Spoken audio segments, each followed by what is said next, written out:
Sandokan, merci d'être avec nous au deuxième festival du dessin d'humour de Bruguérolles. Toujours un plaisir de t'accueillir parmi nous. On avait envie que tu nous parles un petit peu de ton métier, de ce que tu fais aujourd'hui. Qu'est-ce qu'on peut découvrir aujourd'hui sur le net avec tes différents œuvres? En fait, j'ai un métier alimentaire. Je suis technicien médical, c'est-à-dire que je travaille pour une entreprise qui vend du matériel médical et dans les hôpitaux et dans les maisons de retraite. Et avec mon équipe, je dois visiter toutes ces maisons qui ont acheté nos appareils, parce que comme tout ce qui est médical, il y a un suivi à faire. Et donc, un peu comme pour les voitures, où il y a une révision à faire une fois par an. Donc pour le matériel médical, il y a obligation de suivi, de maintenance, si vous voulez, sur les appareils.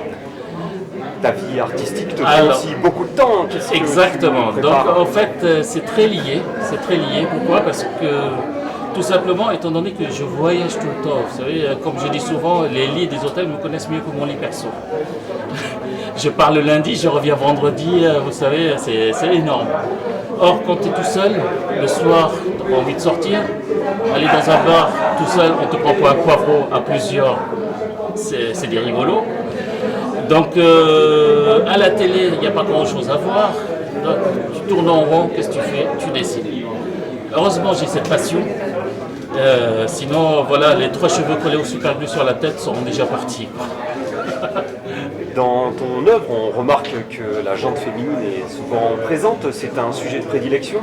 Alors, je dirais que pour cela, il faudrait revenir un petit peu en arrière.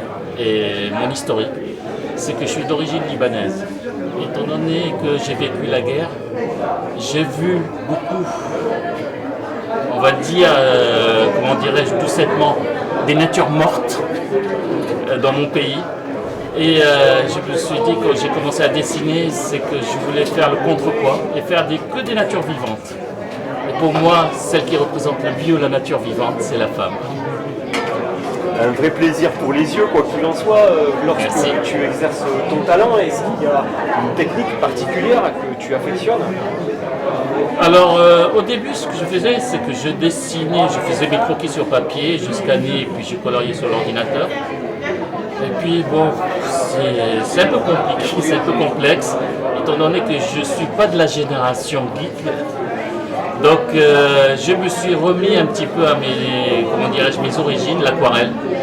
C'est ce que je faisais avant. Donc, en fait, j'ai mon petit pinceau à réservoir, ma petite palette de couleurs, et partout où je suis, je peux comme ça dégainer mes crayons, tirer mes coups et les montrer, disons, mes trophées sur ma page Facebook. Vous pouvez suivre, bien sûr. On voit d'ailleurs l'adresse qui s'affiche derrière toi en ce moment, comme quoi le montage est fait par un vrai pro. En dehors, donc tu nous as bien expliqué que tu avais 2 métiers pour pouvoir finalement vivre ton art. Par rapport justement à cette situation générale des dessinateurs de presse et des illustrateurs, est-ce que tu as un message à faire passer sur ce sujet-là? Ah, moi non, surtout pas. Moi je suis qu'un amateur, peut-être un amateur éclairé, mais un amateur quand même. Je peux vraiment pas me permettre de passer aucun conseil, aucun message à des dessinateurs. Juste bravo et poursuivez vos œuvres, parce que c'est ce qui nous permet de voir la vie plus en couleur que ce que l'on est actuellement. Merci beaucoup Sandokan, merci encore. C'est moi qui vous remercie.